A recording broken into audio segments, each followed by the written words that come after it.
जय हिंद दोस्तों, welcome to AB maths YT. आज हम लोग इस वीडियो में प्रश्न बैंक 2021-22 कक्षा 11वीं विषय रसायन शास्त्र इकाई 4 रासायनिक आबंधन तथा आणविक संरचना का पार्ट 2 देखेंगे। इस चैप्टर का पार्ट 1 हमने ऑलरेडी अपलोड कर दिया है। जिस किसी ने भी पार्ट 1 नहीं देखा है, वीडियो के डिस्क्रिप्शन में उसका लिंक है, जाकर जरूर देखिएगा। तो ऑब्जेक्टिव प्रश्न में प्रश्न क्रमांक 7 है हमारे पास, आयनिक गुण बढ़ने का सही क्रम क्या है। तो देखिए, ऐसे प्रश्नों को सॉल्व करने के लिए सबसे पहले हमें चारों ऑप्शंस को ठीक से देखना चाहिए। अब यहाँ पे हमारे पास चारों ऑप्शन में सभी में हमको Cl2 दिखाई दे रहा है, ठीक है। तो सब में Cl2 तो कॉमन है ही, तो हम Cl2 पर ध्यान नहीं देंगे, उसके सामने जो तत्व है उस पर देखेंगे, ठीक है।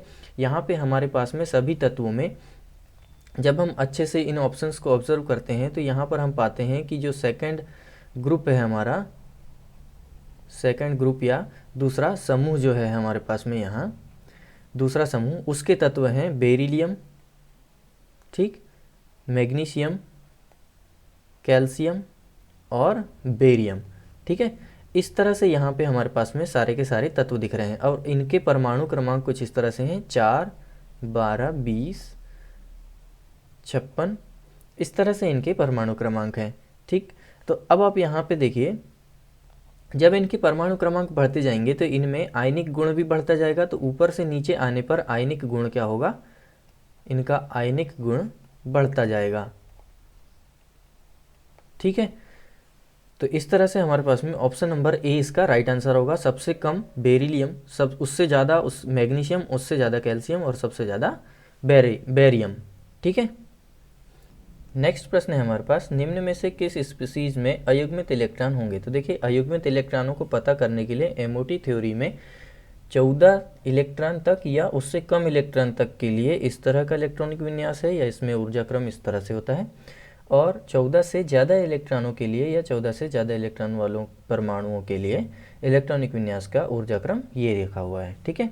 मैंने यहाँ पर इसे पहले से लिख रखा है। देखिए, यहाँ पहला ऑप्शन है N2, ठीक है। तो N2 में इलेक्ट्रॉनों की संख्या कितनी होगी। देखिए, जब आप जानते हैं कि नाइट्रोजन 7 में इलेक्ट्रॉन रखता है तो N2 कितना इलेक्ट्रॉन रखेगा, 7 दूनी 14 इलेक्ट्रॉन। ठीक इसी तरह से फ्लोरीन F2 जो होगा ये 9 दूनी 18 इलेक्ट्रॉन रखेगा, और ऑक्सीजन 16 इलेक्ट्रॉन रखेगा, और H2 2 इलेक्ट्रॉन रखेगा, ठीक है। तो अब यहाँ पर देखिए 14 इलेक्ट्रॉन है, तो इसके लिए हम ये वाला इलेक्ट्रॉनिक विन्यास करेंगे, यहाँ पर इलेक्ट्रॉन भरना सीखेंगे, ठीक है। देखिए, अब हम यहाँ इलेक्ट्रॉन भरेंगे, 14 इलेक्ट्रॉनों हैं, इनमें हम यहाँ पे भरेंगे, ठीक है। ये फर्स्ट, ये सेकंड, 2 इलेक्ट्रॉन हो गए, 4, 6, 8। अब यहाँ इलेक्ट्रॉन देखिए, एक यहाँ पहले भरते हैं, फिर यहाँ 8, 9, 10, फिर 11, 12, 13, 14, ठीक है। तो आपको यहाँ पे कोई भी अयुग्मित इलेक्ट्रॉन दिख रहा है क्या, नहीं दिख रहा है, ठीक है। तो ऑप्शन नंबर ए हमारा नहीं आएगा, ठीक है। ऑप्शन नंबर बी में देखिए, यहाँ पे कितने इलेक्ट्रॉन है, 18 इलेक्ट्रॉन है। तो अब यहाँ पे 18 इलेक्ट्रॉन है, यानी हम यहाँ पे ये वाला इलेक्ट्रॉनिक विन्यास में इलेक्ट्रॉन भरेंगे, ठीक है। तो 1, 2, 3, 4, 5, 6, 7, 8, 9, 10, 11, 12, 13, 14, 15, 16, 17 और ये 18। तो देखिए, यहाँ पे भी कोई अयुग्मित इलेक्ट्रॉन नहीं है, तो ये वाला ऑप्शन भी हमारा कैंसिल हो जाएगा।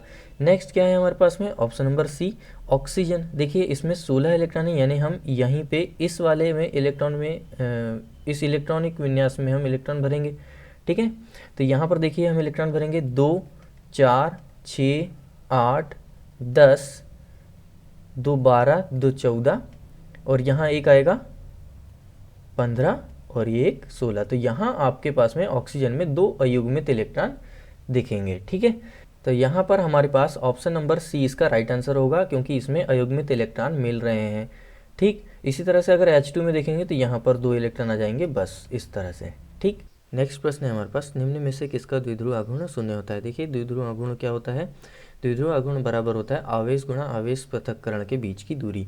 या किसी भी सहसंयोजक अणु में जब ध्रुवण होता है तो 2 आवेश आ जाते हैं, उसमें किसी भी एक आवेश तथा उनके बीच की दूरी के गुणनफल को हम द्विध्रुव आघूर्ण कहते हैं, और इसे हम डिबॉय से प्रदर्शित करते हैं, ठीक है।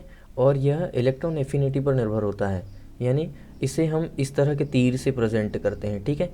अब इसमें ये जो एरो का सामने का हिस्सा होता है ये अधिक विद्युत ऋणात्मकता वाले तत्व की तरफ होता है, ठीक। अब इसमें हमारे पास पहला ऑप्शन है ClF। तो ClF में इलेक्ट्रॉन एफिनिटी फ्लोरीन की ज़्यादा होती है, इसलिए यहाँ तीर का निशान फ्लोरीन की तरफ जाएगा और इसमें द्विध्रुव आघूर्ण का मान नॉट इज इक्वल्स टू 0 होगा, ठीक है। ऑप्शन नंबर बी में देखिए PCl3, ठीक। यहाँ पे ऑप्शन नंबर बी क्या है, PCl3। तो इसकी संरचना कुछ इस तरह से होती है और यहाँ पे Cl अधिक विद्युत ऋणी होता है, इसलिए यहाँ पे पोल इस तरह से बनेगा डाइपोल, ठीक। और यहाँ पे इस तरह से और यहाँ इस तरह से। तो इन तीनों में इनका परिणामी द्विध्रुव आघूर्ण क्या होगा, नॉट इज इक्वल्स टू 0 होगा, ठीक। फिर ऑप्शन नंबर सी इसका क्या है, देखिए SiF4। SiF4 जो है इसको देखिए, यहाँ पे ये रहा S और यहाँ ये एक F, ये एक F, ये एक F और ये एक F, ठीक। अब इसमें डाइपोल किस तरह से बन रहा है, देखिए फ्लोरीन अधिक विद्युत ऋणी है इसलिए इस तरह से एरो लगे जाएंगे इसमें और ये एक दूसरे को निरस्त करेंगे, ठीक है ना। फ्लोरीन वाले जो होंगे ये एक दूसरे को क्या करेंगे, निरस्त कर देंगे। ये वाला फ्लोरीन और ये वाला फ्लोरीन ये आपस में एक दूसरे को क्या करेंगे, निरस्त कर देंगे, ठीक है। तो यहाँ पे द्विध्रुव आघूर्ण का मान 0 के इक्वल होगा। और ऑप्शन नंबर डी में भी ये निरस्त नहीं करेंगे क्योंकि ये अलग अलग विद्युत ऋणात्मकता वाले तत्व होते हैं और यहाँ पे द्विध्रुव आघूर्ण का मान 0 नहीं होगा, ठीक। नेक्स्ट प्रश्न है हमारे पास, निम्नलिखित हाइड्राइडों में घटते बंध कोण का सही क्रम देखिए। तो इस तरह के प्रश्न में मैंने आपको क्या बताया कि पहले आपको क्या देखना है, ऑप्शंस पे ध्यान देना है, ठीक है। तो यहाँ सभी में H3 दिखाई दे रहा है, ठीक। यहाँ पे हमारे पास में सभी ऑप्शन में क्या दिख रहा है, H3, ठीक है ना। तो H3 को हम क्या करेंगे, इग्नोर, बाकी चीज़ों को देखेंगे। तो यहाँ पर ये जितने भी एलिमेंट हैं ये सब किसके हैं, नाइट्रोजन परिवार के हैं। नाइट्रोजन है, फास्फोरस है, आर्सेनिक है, एंटीमनी है, ठीक है। तो ये इसी क्रम में होता है ना। तो बंध कोण सबसे ज़्यादा नाइट्रोजन में होता है, उससे कम फास्फोरस में, फिर उससे कम आर्सेनिक में, फिर उससे कम एंटीमनी में। तो इस तरह से यहाँ पे हमारे पास में ऑप्शन नंबर ए इसका राइट आंसर होगा, ठीक है। नेक्स्ट प्रश्न क्या है हमारे पास, बंध कोण बढ़ने के साथ द्विध्रुव आघूर्ण का मान कैसा होता है। तो यहाँ पे हमारे को ये याद रखना होगा कि बंध कोण बढ़ने के साथ द्विध्रुव आघूर्ण का मान घटता जाता है। इसका ऑप्शन नंबर बी इसका राइट आंसर होगा, ठीक है। अब यहाँ पे नेक्स्ट प्रश्न क्या है हमारे पास, कार्बन के संकरित कक्षक की विद्युत ऋणात्मकता के लिए सही क्रम क्या होगा, ठीक है। तो सबसे ज़्यादा विद्युत ऋणात्मकता sp की होती है, ठीक है ना। संकरण किसकी, sp संकरण की सबसे ज़्यादा विद्युत ऋणात्मकता होती है, फिर उससे कम sp2 और उससे कम sp3। तो यहाँ पे ऑप्शन नंबर डी हमारा राइट आंसर होगा। नेक्स्ट प्रश्न है हमारे पास, निम्न में से किस अणु में सभी बंध समान नहीं होते। तो देखिए यहाँ पर ऑप्शन नंबर सी इसका राइट आंसर होगा। ClF3 में इसके सभी बंध समान नहीं होते हैं, ठीक। 14वां प्रश्न दिया हुआ है हमारे पास में। नेक्स्ट प्रश्न है हमारे पास, निम्न में से कौन ध्रुवीय अणु है। तो देखिए यहाँ पर हमारे पास 4 ऑप्शन है, हम इनकी संरचना एक एक करके देखते हैं, ठीक। ध्रुवीय अणु कहा है, इसका मतलब हमारे पास द्विध्रुव आघूर्ण का मान नॉट इज इक्वल्स टू 0 आना चाहिए। तो पहली संरचना देखते हैं हम BF3 की। BF3 की संरचना कुछ इस तरह से होती है और इसमें द्विध्रुव आघूर्ण का मान 0 हो जाता है। वो कैसे होता है देखिए, समझते हैं। ये एक एरो इस तरफ जा रहा है, एक फ्लोरीन की तरफ एरो उस तरफ जाएगा, क्योंकि फ्लोरीन की तरफ ही एरो जाएगा क्योंकि फ्लोरीन ज़्यादा विद्युत ऋणी होता है, ठीक है। और इन दोनों का परिणामी सदिश, जैसे आप लोगों ने फिजिक्स में भी पढ़े होंगे, सदिश A ये इस तरह से है, फिर ये सदिश B है, तो इसका परिणामी सदिश यहाँ से जाता है, ठीक है। इसी तरह से इन दोनों का परिणामी सदिश, या आप ऐसे बोल सकते हैं इन दोनों का पोलराइजेशन कुछ इस तरह से होगा। तो यहाँ पे एरो बीच से जाएगा और ये एक दूसरे को क्या कर देंगे, निरस्त कर देंगे। ये वाला तीर और ये वाला तीर एक दूसरे को निरस्त कर देंगे। तो यहाँ विद्युत द्विध्रुव आघूर्ण का जो मान होगा ये क्या होगा, हमारा 0 होगा। तो ये कौन सा अणु होगा, अध्रुवीय अणु होगा, ठीक है। नेक्स्ट SiF4, इसको हमने अभी प्रश्न क्रमांक ऑब्जेक्टिव का 9 में देखे थे।